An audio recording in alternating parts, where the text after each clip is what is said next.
Alex Pereira is the best thing to happen to the UFC. Alex, in only 2 years in the UFC, has become a superstar in the sport, a champion, arguably already has a Hall of Fame career, and has a solid chance at becoming a 2-division champion. In his very short UFC career, he already has 3 wins over former or current champions, starting with his explosive left hook knockout over current 185 champ Sean Strickland, his breakout and legendary win over rival and former middleweight champion Israel Adesanya, and finally his 205 debut and win over former light heavyweight champion Jan Blachowicz. Mind you, he's done this in only 6 fights, and with his 2 fights against Izzy, this means he has faced former or current champions in basically 2/3 of his fights. And he's literally about to fight another one in Jiří Procházka this Saturday. Live from New York this weekend, we've got 2 great events with Jones battling out against Miocic and Pereira versus Procházka.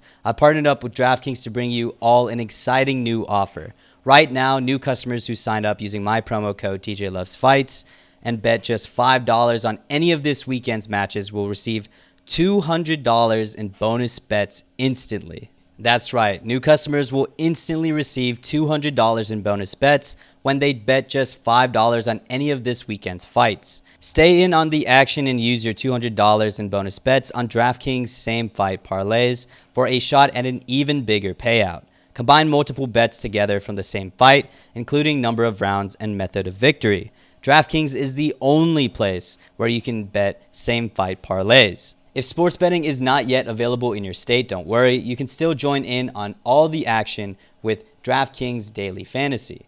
DraftKings is offering huge UFC contests this weekend with massive cash prizes up for grabs. Download the DraftKings Sportsbook app now. New customers use promo code TJLovesFights. Bet just $5 on any wager and get $200 in bonus bets instantly. That's promo code TJLovesFights only at DraftKings.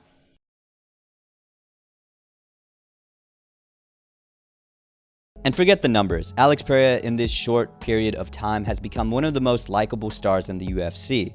From his stone-cold demeanor, his wholesome relationship with Glover Teixeira, his unexpected relationship with Sean Strickland, his underrated humor and self-awareness with the Easter Island head memes, Alex has become one of the biggest names and most likable personalities amongst casuals and hardcore fans alike. So in today's video, we're going to go over Alex Pereira's short career and how he quickly went from that guy who beat Israel Adesanya to a superstar of his own. Alex Pereira came into the scene pretty hyped amongst hardcore fans of combat sports, considering he was a quite dominant middleweight champ in Glory Kickboxing and became a 2-division champ in Glory, getting the light heavyweight strap as well. But I think he was more known amongst casual fans for infamously defeating Israel Adesanya twice, with one of them being a vicious left hook KO that knocked out Izzy cold. For a while, that's all Alex was really known for, because at the time Israel Adesanya was starting his middleweight title reign and really looked unbeatable at the weight class, and people had to go all the way back to his kickboxing days and look at the time Alex knocked him out to see the last time he lost at the division. Anyways, he would have an explosive debut against Andreas Michailidis with a decapitating knee that sent his head flying back and his body to the floor, and Alex would eventually end the fight with punches. Alex in his second fight would face Bruno Silva, and though didn't knock him out like he usually does to his opponents, issued a hard beating on the man. Though credit to Silva for taking shots that literally have knocked out the best, like at the end of the first round where Alex lands 2 huge left hooks followed by a nasty knee down the middle, but Silva somehow eats it. Silva also took down Pereira a couple times, exposing the lack of grappling in Alex's game. In the third, Alex lands a devastating left hook that Silva could not process and had him wobbling on his feet.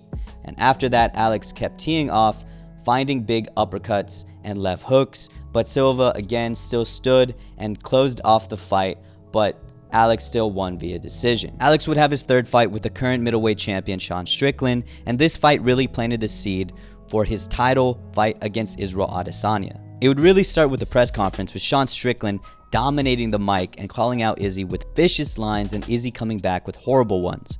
But the whole time, the real threat was looming. I mean, this video of them staring at each other at the press conference is absolutely chilling. These guys don't even understand each other, but both knew they were going to fight again in the UFC.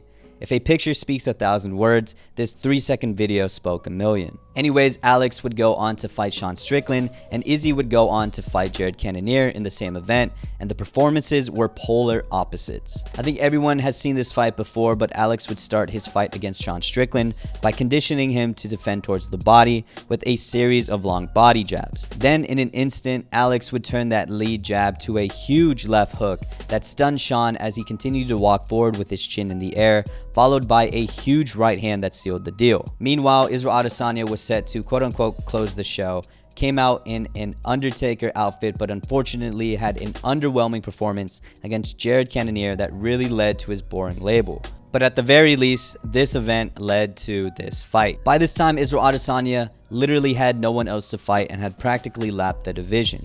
He had 2 wins over Robert Whittaker, 2 wins over Marvin Vettori, now a win over second-ranked contender at the time, Jared Cannonier, a win over Paulo Costa, and a win over contender Derek Brunson. The only fight the UFC really could make for Israel Adesanya was the Alex Pereira fight. Not only was he a new contender, but the two had had a history before, and I remember many press conferences asking if Izzy was going to avenge those losses in MMA. But as much as there was hype around this fight, it was never supposed to be competitive. Izzy was a solid 200-ish favorite coming into this fight, and I think most fans agreed that this version of Izzy was nowhere near the version of him in kickboxing when he lost, and this was an entirely different sport. And for the first 4.8 rounds, it really did look like Izzy had evolved and was going to avenge those losses. In the first round, he even rocked Alex and did not look like his boring self that we saw in the previous 3 fights. He even took down Alex at a point in time, but everyone remembers by now Alex finding his opportunity to come back with a huge left hook, followed by a series of brutal precision punches that eventually led him to get that belt. Though the Izzy rematch obviously didn't go the way Alex would have wanted it. In that little time Alex had Izzy's back against the cage, it was looking like Alex was going to defend the belt with a right hook to the body and right knee, but Izzy played possum and set up 2 insane right hands on top of Alex's head and sent him out cold with an equally cold celebration as well. But no matter, Alex, in a really quick turnaround, only 3-ish months after getting knocked out, was set to face former light heavyweight champion Jan Blachowicz at 205 and finally stopped cutting to 185. And he showed how great he looked not having to cut an extra 20 pounds. He was able to hang in and survive Jan's wrestling and submission attempts and continue to show his striking prowess in this new weight class. Alex would win this fight via split decision and show he was a true contender at this weight class and set up a fight for the belt against Yuri. And though he never defended his belt, he definitely saved the middleweight division. Sometimes I think about Alex never coming to the UFC. Can you imagine how boring those 1-2-ish years would have been if Izzy wasn't fighting his rival? Like I said, Izzy basically lapped the division and literally defeated every contender above Alex at the time. Who the hell was he going to face? Any rematch with those contenders would have been so boring. And yeah, Sean Strickland would eventually beat him, but Sean definitely wasn't going to get the title shot with the resume he had at that time. And you can argue Sean Strickland, when he actually did get the title shot against Israel Adesanya, still didn't have the resume, but I still think if Sean Strickland fought Israel Adesanya 1 or 2 years prior to his actual title shot, he wouldn't have pulled it off because he simply didn't have the experience of fighting top guys like Alex Pereira and Jared Cannonier at that time, and he's nowhere near the level that he is today 2 years ago. Drakus wouldn't defeat Robert Whittaker until after Izzy finally defeated Alex in their second fight, and he was definitely nowhere near a title shot at this time as well. There really wasn't a good matchup for Izzy stylistically or in terms of selling a good fight. And I honestly think it would have been a lot of Cannonier type fights to whoever they put him up against. Alex Pereira turned a boring division headed by a boring champion that would have reigned another 2, maybe 3 fights into a now crazy competitive division it is today. And he might save the light heavyweight division as well. I made a video on the chaotic timeline of the 205 division in the UFC, but it's a shit show and basically a headless chicken with no champ. But with Alex Pereira in the mix and now vindicating he should be at the top of the heap at 205 with his win over Jan, he makes an already violent division even more violent. Him versus Yuri is obviously going to be insane, and I'm getting ahead of myself, but imagine his matchups against Magomed Ankalaev, Jamal Hill, or shit, even Johnny Walker. Even if he loses against Yuri, those are sick matchups to make for title contention and are very competitive in my opinion. But what is pretty definite is that he adds star power to a division that needs some. Look, I like guys like Yuri and Glover, but they and Jan Blachowicz and Jamal Hill aren't big stars amongst the general population, at least not nearly as big as Alex. So if Alex becomes champ at 205, the division will finally have a big name amongst casuals since John Jones. And let's look at Alex's resume if he gets a win over Yuri. He would have defeated 4 past or former champions. In 7 fights, he would become a 2-division champion and by far be the fastest to do so. And of course, being a double champ means you're in elite company.